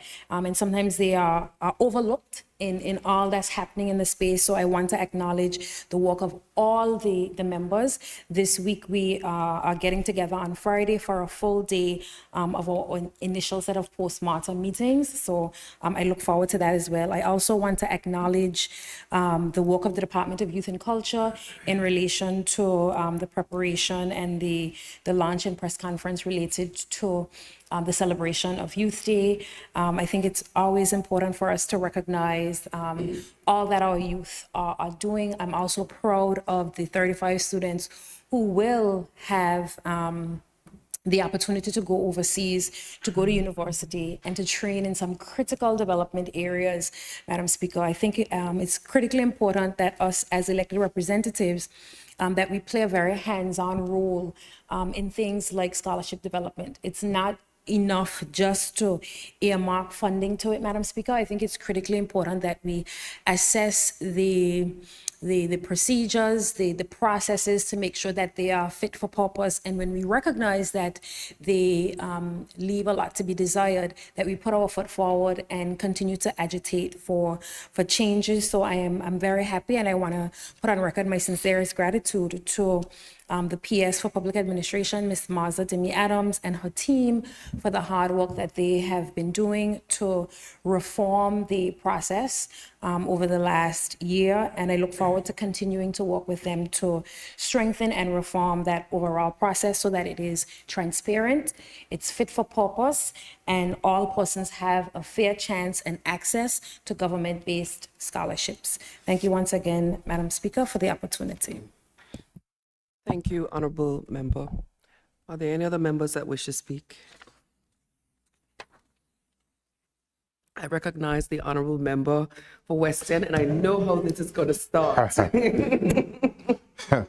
But it's not a surprise, though, Madam Speaker. But I'll surprise you. In fact, I'll talk about the youth that went to the Commonwealth Games in Glasgow. And yes, and thanks to technology, we're able to follow the boat racing as well. But Madam Speaker, again, since 1998, Anguilla has been represented at the Commonwealth Games every 4 years. This year, we took some youngsters along, as always. In fact, we took a youngster that's 34 years old, Delroy Carty. This year, there were no road races in cycling, but he made himself available for the track cycling. So he will say he's very young to it, but we're very proud of him for the efforts that he made.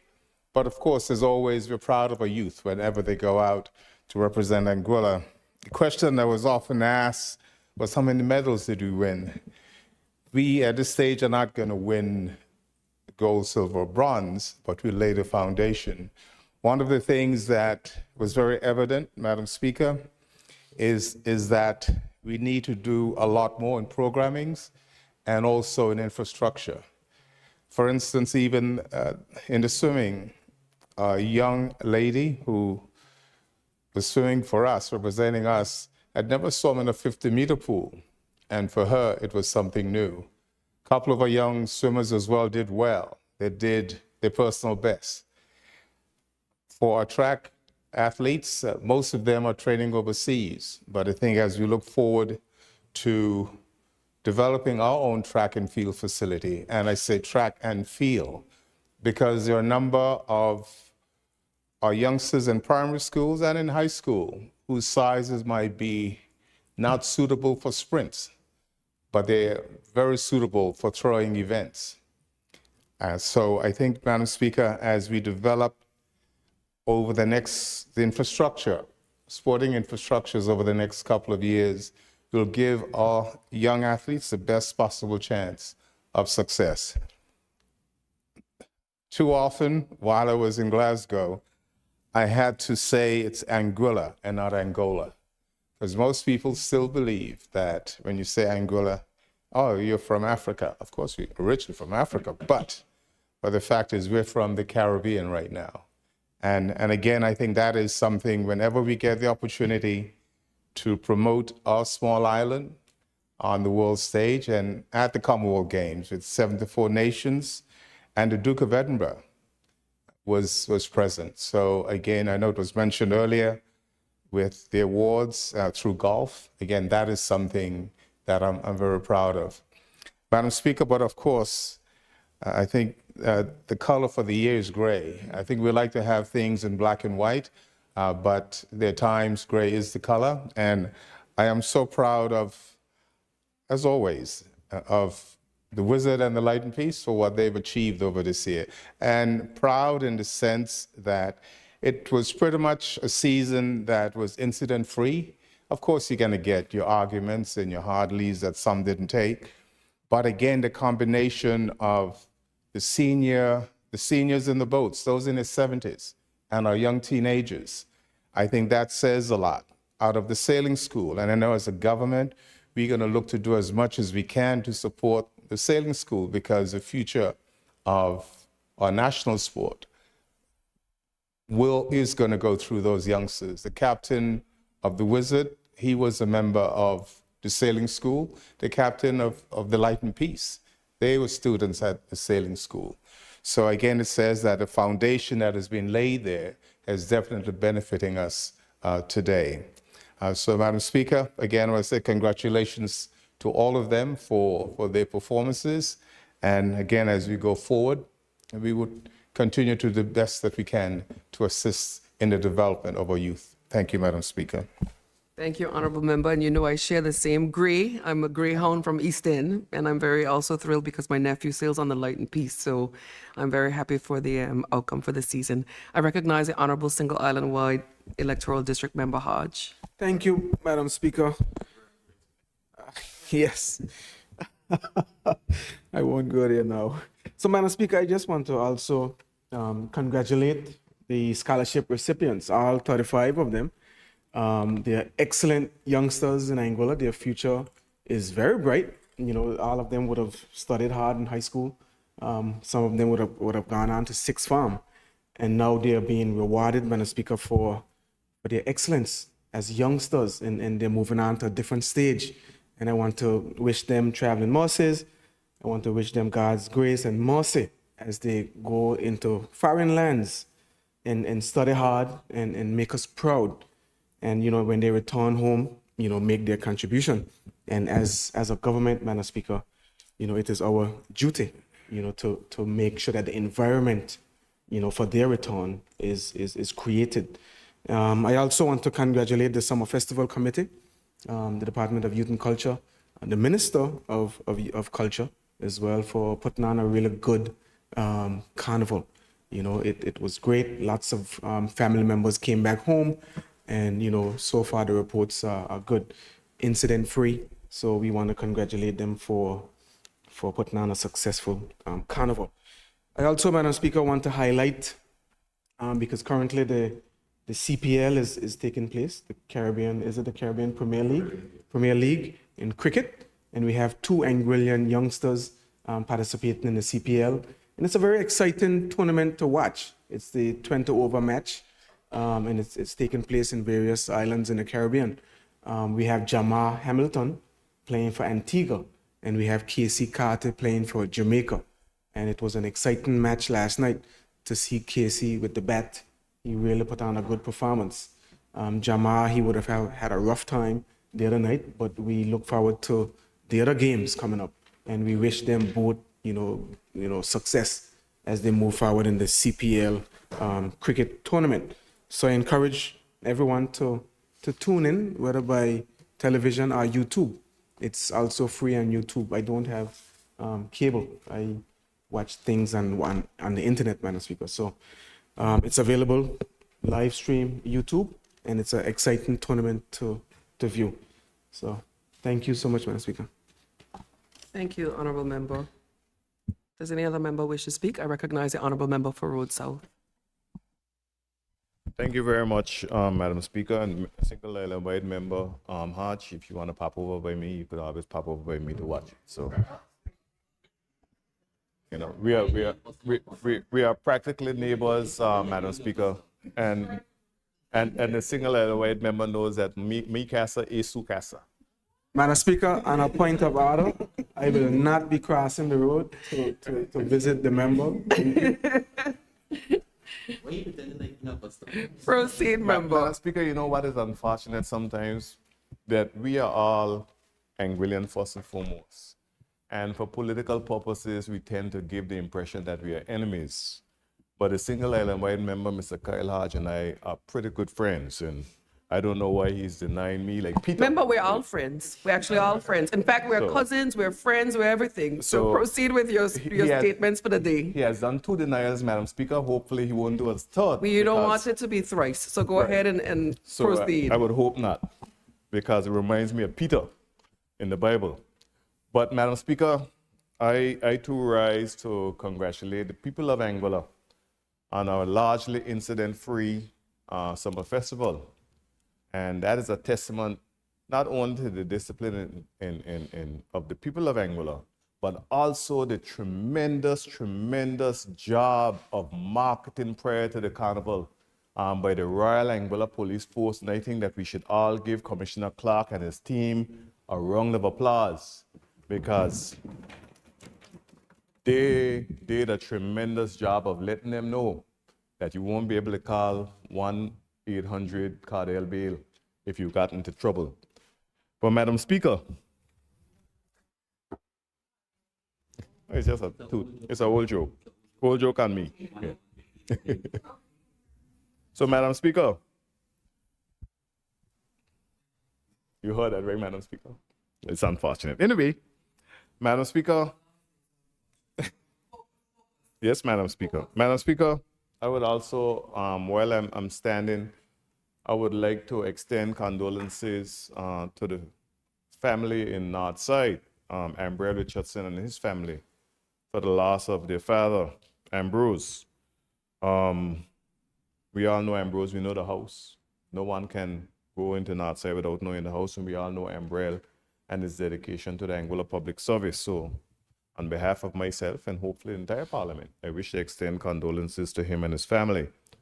I would also like, Madam Speaker, to extend deepest condolences via this medium to Permanent Secretary Larry Franklin and Tim Franklin on the loss of their mom, Bay, a cousin of mine, and who resided there in South Hill Bay, and herself was a great athlete as a kid, as I heard.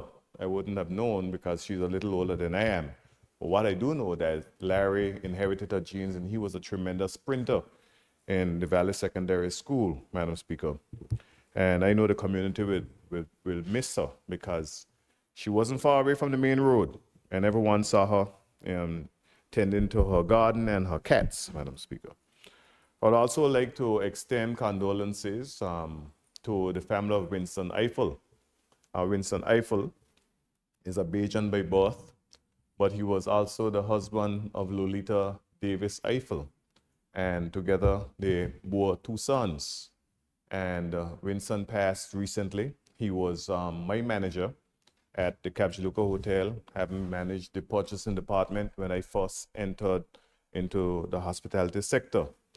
And we wish to extend his family here in Anguilla and his family in Barbados our deepest condolences. Yesterday, Madam Speaker, we laid to rest Sue and Robin Ricketts in Sandy Ground. And we have already expressed our views as it relates to their contribution to Anguilla. And it was good to see that my former colleague and co-worker, Mr. Cardigan Connor, was there as part of the going away ceremony, Madam Speaker, if we may call it that. I would also like to congratulate the Fire and Rescue Service, Madam Speaker, on their handling of the unfortunate incident at Carrot Hole Landfill. And Madam Speaker, I really need to place on record because for many years, I have argued with technical staff about the Royal Anguilla, the Anguilla Fire and Rescue Service, because persons like to tend to think that all they're doing is sitting over there twiddling their fingers, and that is not the case. And I've argued and debated and lobbied for increased remuneration for those guys. I know the hard work that Chandel has placed in, the Chief Fire Officer, in order to ensure that they see an uplift in their compensation package. And I believe the government of Anguilla, in a few short days, if I'm not mistaken, will see that come to fruition. So, Madam Speaker, again, thank you for the opportunity to extend my congratulations and my condolences and my gratitude to those who serve us. Thank you. Thank you, Honorable Member. I recognize the Honorable Attorney General. Madam Speaker, I thank you for this opportunity. It is unusual for the Attorney General to rise to speak in the House, but I also wanted to acknowledge the scholarships, some of which arise and fall within my own chambers, but also others who have, I know, selected their interest to study the law. I also want to place on record my delight for the returning scholars, those that we anticipate in due course will come back to serve in chambers and support the future growth for the island. Madam Speaker, I know that the Deputy Speaker of the Opposition regularly pays note to how important it is for us to develop homegrown talent, to have a vision for sustainability, for not just the legal services, but the political independence debates, the discussions, and the youth. And Madam Speaker, I wanted to acknowledge and pay homage to those who have stepped up and to place on record my gratitude and support for them, for all of those who aspire, and for those who I'm still looking for to come and to take their place and to lead. So thank you, Madam Speaker. Thank you, Honorable Attorney General. I recognize the Honorable Single Island White Electoral District Member Rogers. Thank you very much, Madam Speaker. Madam Speaker, I too rise to congratulate the recipients of the scholarships. Way back in the early 80s, I would have been the recipient of a scholarship as well, and I know the challenges that I would have faced out there during those times. And I concur with you that every little $50 or $100 makes a big difference when you're out of your comfort zone, so to speak. And I would want to challenge the recipients to stay focused. And remember that we here in Anguilla will always be supportive of you.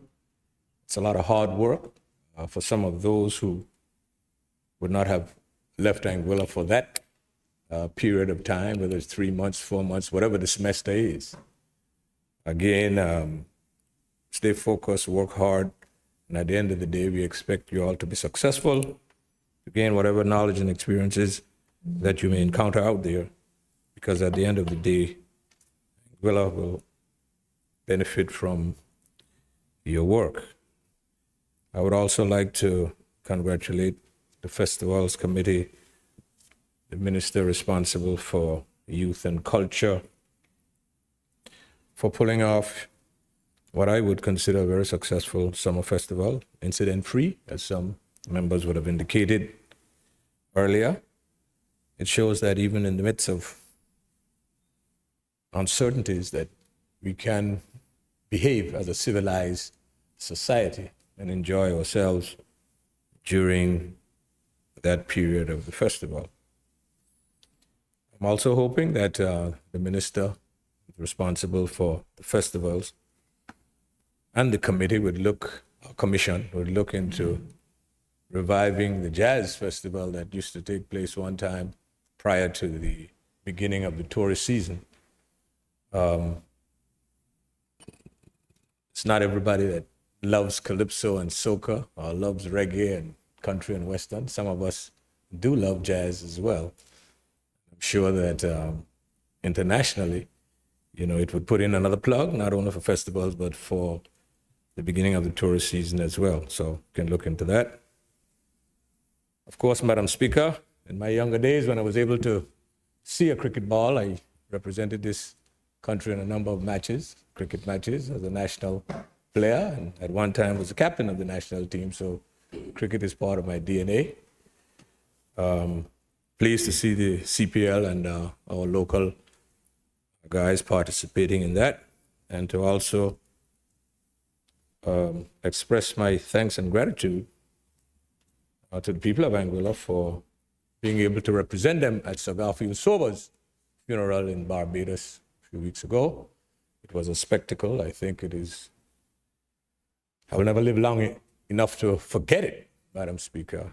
And I believe that the government and people of Barbados gave him the respect that he truly deserved, for his contribution, not only to West Indies cricket, but to cricket in general.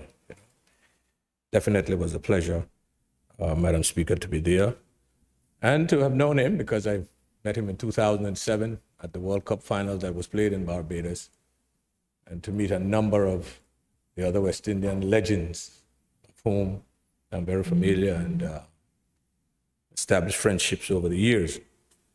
Madam Speaker, in terms of condolences, again, my condolences to all of those who would have lost loved ones, and in particular, P.S. Franklin. Teacher Bay and I go back a long way.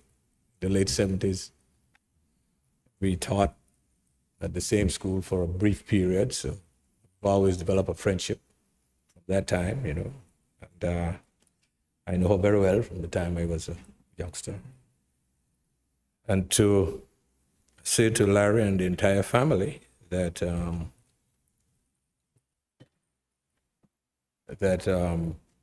we will always have you in our prayers.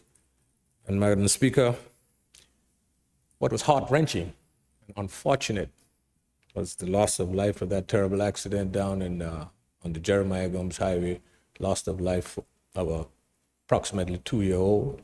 I think his birthday was supposed to be on the 19th of this month. I believe he would have made 2 years. Just unfortunate. And I can't imagine what the family would be going through. As a parent myself, and as a grandparent, it would be tough. But again, the good Lord gives, and the good Lord taketh away. Blessed be the name, Madam Speaker. So we have another family member. I call it a family member. The Bryans and Richards out of Stony Ground. Suzette would have passed suddenly in St. Martin. Funeral is tomorrow, of which I intend to attend, and I'm sure that the representative for Valley North may be inclined to be at that funeral as well. We all know the Bryans, Stony Ground, and further afield. Just to give our condolences. It's always sad, Madam Speaker, to do that.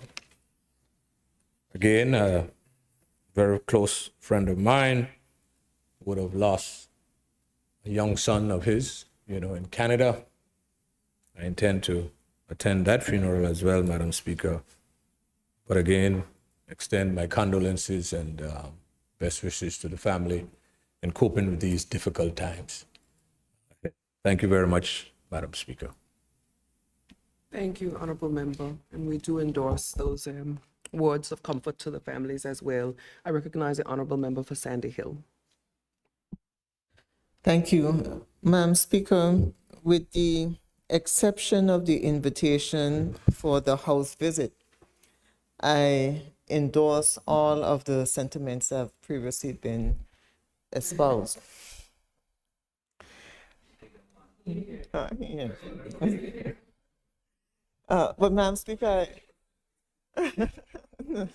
I can't support that house visit, Madam Speaker. But in any event, the I first want to extend my deepest condolences to the persons, family, friends, loved ones who would have lost someone close to them in recent times.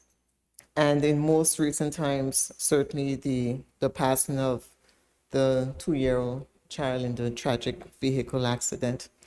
And I ask that we keep all of the families in our thoughts and prayers as we move forward. I also, in particular, extend condolences to our Permanent Secretary of Economic Development, Mr. Larry Franklin. And I've had the opportunity to speak with him personally on the passing of his mom. And I too would like to state that we have his family in our thoughts and prayers. Madam Speaker, we are coming off of what I consider a high in terms of a successful carnival season. And I want to congratulate the Minister of Culture, the Honorable Shelia Rogers-Webster, her team, Festivals Committee, the Royal Anguilla Police Force, the people of Anguilla for working together to ensure that we had a safe and successful carnival. I want to also thank our visitors, many of whom were returning Anguillians that came back during the summer. They came to visit the families. In some cases, there were family reunions that were held. Our visitors from next door who also came by and from even further afield. I would have had family visiting from St. Kitts that came for the carnival as well. And so we thank them for being here, for contributing to making our carnival the success that it was, and we look forward to greater, brighter carnivals in the years to come. I want to congratulate our scholarship recipients, Madam Speaker. We are, over the next couple of weeks, our young people will be going back to school. Those who would have been the recipients of the scholarships, you would note from the write-up that they were all either bachelor or master's scholarship recipients. And we wish them the very best as they go on this journey. Some are returning, some have spent a year or two in school, many are new. And of course, in the master's, they're going back for that second degree. And there are some actually that for the first time, even though they've been working for a while, have had the opportunity, now have the opportunity to go off and be trained in areas in which they would like to be trained. And so I want to congratulate each and every one of them, and we wish them safe journeys. We have, Madam Speaker, and it's unfortunate that over the years we have neglected to maintain a registry of all of our young people who leave Anguilla, who graduate from high school and go off. Many, they either receive scholarships, they're self-funded, they find opportunities to be able to work while they attend school.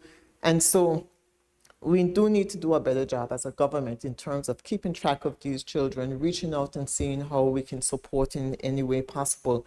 And so that is something that we've been speaking about and we need to look at.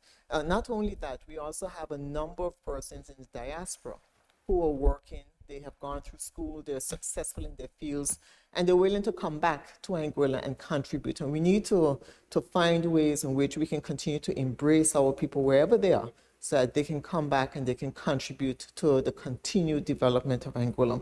And so, Madam Speaker, as our young people leave over the next few weeks, we wish them safe journeys, we wish them success in their studies, and we certainly want them to come back and work to develop Anguilla. Thank you, Madam Speaker.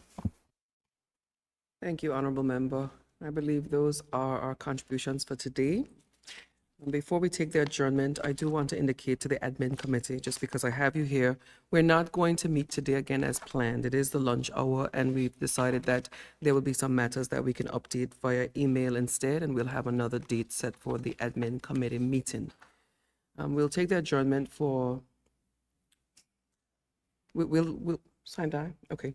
So for the public's purpose, we are going to have a quiet 2 weeks probably, and it's only because the admin committee, like we did last year, it is summer. We try to be not as heavy loaded with work, but it gives the administrative committee some time that we can do work behind closed doors to improve the work that we do. And just so that the rest of the membership is aware, the committee has now gone ahead and engaged a consultant locally, a local expert that is going to help us complete the work that we've started on our code of conduct. Where we are now is we're trying to recruit our commissioner of standards, and we're also trying to decide how we will set up a standards committee for the House so that there's greater accountability and transparency. So we're inviting your patience to allow us to do that work for the next 2 to 3 weeks. So we may not have regular sittings for the rest of August, but the admin committee, which comprises Honorable Member Rogers, Hodge, Hughes, Richardson, and Vanterpool, along with our support staff, we have quite a long action list of things that we want to target. We've also had discussions with a parliamentary council that may assist us on an ad hoc contractual basis to help us develop our House Services Commission bill, which is to help to take the House towards independence eventually. So there are things that are going to occupy us, and we'll liaise with members of the government side to see if there's business that you do have to conduct. If you don't, we will likely come back in early September. And I also say that to say that we should keep our eyes on the Atlantic, because I can predict that we'll come back, but we may be elsewhere. So prayers for us. I see there are things brewing. I'll invite the honorable member to now move for the adjournment, having now said those things as to what our timetable will look like. Thank you, Madam Speaker. I hereby move that this honorable House be adjourned, sine die. Is there a seconder? I rise to second, Madam Speaker. Thank you, honorable member. It has been moved and seconded that this honorable House stands adjourned, sine die. Those in favor say aye. Aye. Those opposed say no. The ayes have it. This House stands adjourned. Have a safe balance of the summer.